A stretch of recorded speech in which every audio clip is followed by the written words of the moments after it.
Hello, welcome to Homeopathic Services. My name is Pierre Fontaine. I've been a professional homeopath for nearly 30 years. I am currently writing my third book, The Language of Autism.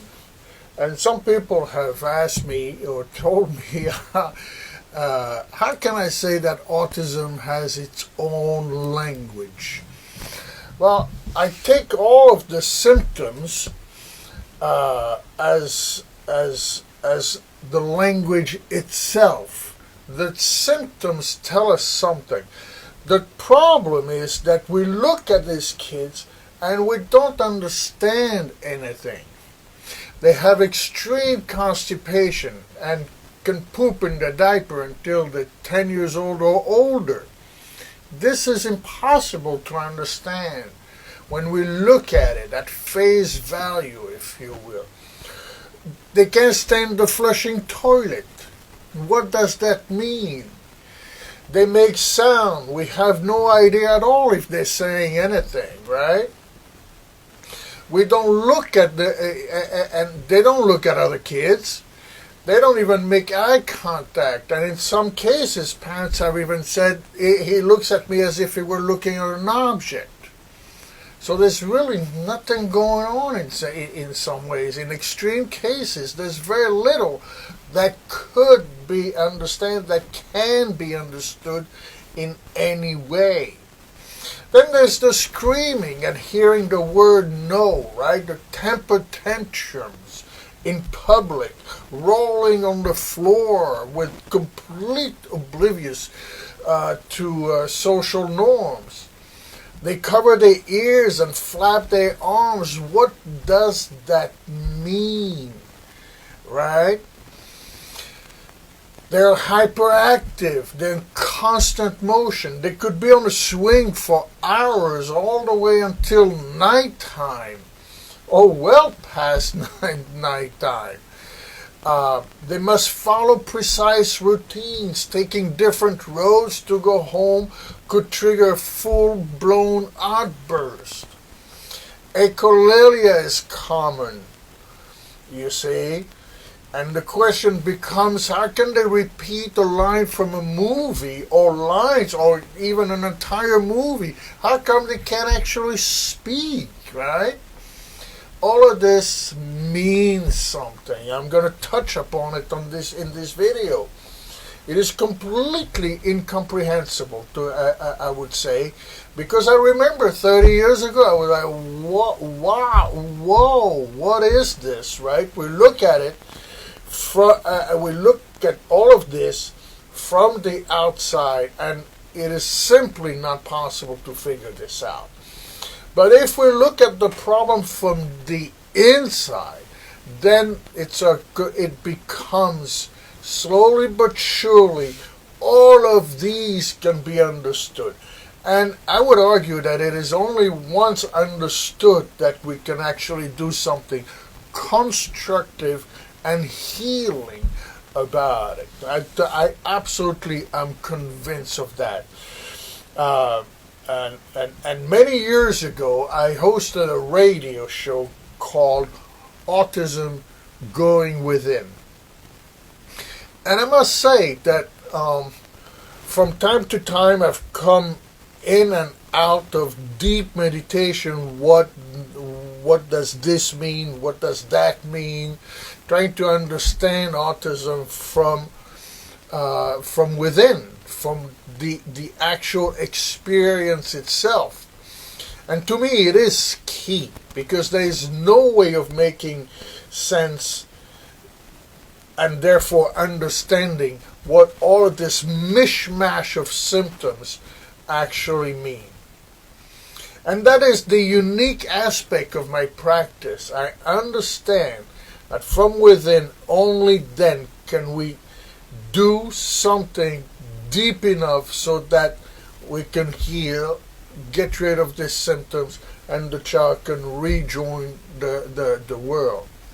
So let's take constipation, for example. Let's take a child who's pooping in the diaper well past the common time, okay? Now, you may think it has something to do with intestinal flora, right? I mean, that's what you're going to be told. It is the intestinal flora, you need to give this, that. So you can manipulate it from the outside, which means you're going to try to control this with magnesium and whatever else, medication, and so that your child is not in pain, right? You can manipulate it. But what does it mean? Because I gathered that it has absolutely nothing to do with intestinal flora at all. And here's the thing, and I'm certain of this, absolutely certain of this, because I've seen it over and over and over again now in this past year, because I finally figured it out some time ago. Here's what happens. These kids are in a fight mode. Okay, it is quite common to say fight or flight. They are absolutely in a flight mode. And that is what I have called in my second book, One Heart, One Mind, what I will talk about at length in The Language of Autism, my third book. I will talk about this at length. They are mostly in a fight situation. That is what I call stage 12.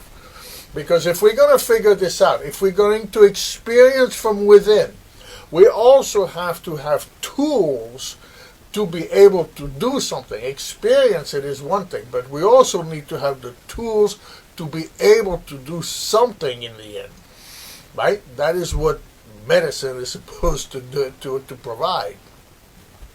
So these kids, I understand that these kids are stage 12 kids. They fight all the time. And when someone is in a fight mode, in every subject, that's why they don't want to hear no, for example. In every subject, they must fight, they must win. The opposite of win is lose. And that is why these kids have chronic constipation. Okay? In fact, the constipation, most of the time, not all the time, most of the time, is related, the severity of constipation is related to holding a toy. Constipation doesn't have anything to do with intestinal flora. You can take that to the bank. It has to do with losing. It is losing something, and they want to retain it. Okay? That is the truth. They want to retain. That's why they hold it. So many parents say he holds it. Yes, he does. I am in full understanding of that.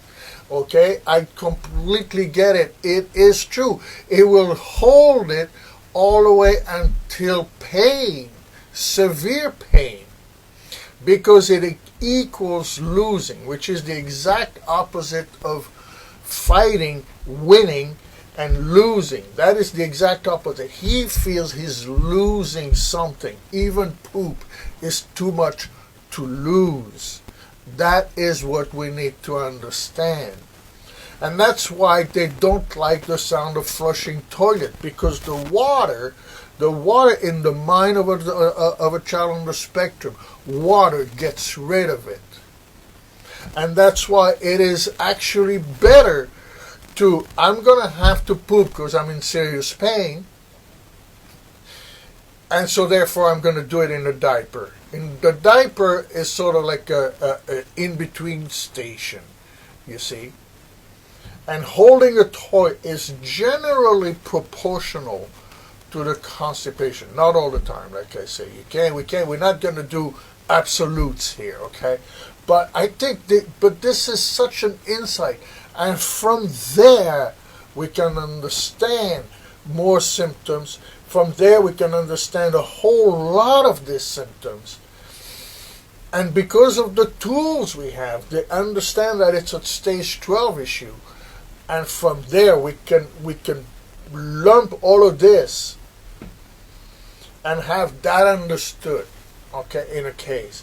I understand all of this, and then have another theme, if you will, and understand all of that, and then understand another theme, if there is so. Usually it breaks down to 2 or 3 at most, at the very most. All of this can be then distilled. That's really what science is supposed to do. Distilled to 1 or 2 aspects. So for analysis, it becomes a lot easier rather than trying to deal with this, and that. Okay?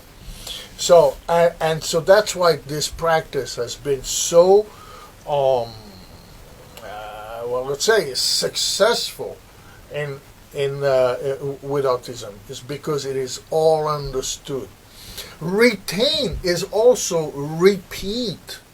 You see, retain, holding, retain the poop is similar to, is also the theme. Also, is that of repeat.